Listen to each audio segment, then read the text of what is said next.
Hej, mit navn er Havre Sali, og det er Hanson Skyve.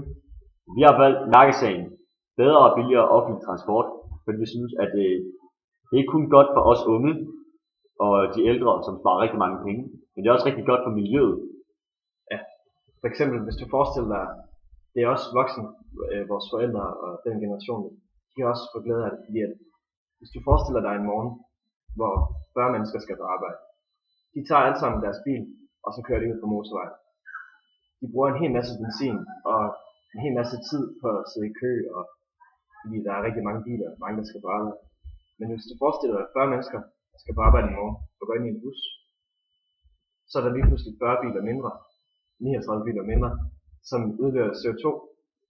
I stedet, altså, så du har en bus eller 40 biler, og selvfølgelig er det bussen, der udleder mindst CO2.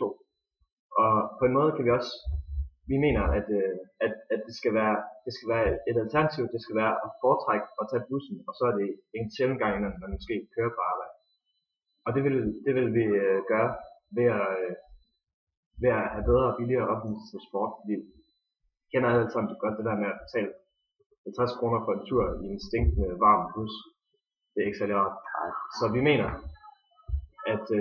at vi skal gøre noget ved det, og vi skal gøre det nu, fordi så kan vi formindske udledningen af CO2 rigtig meget ved at tage bussen. Så tag bussen, spar tusind. Tag toget. Nej. Vær klog og tag et tog.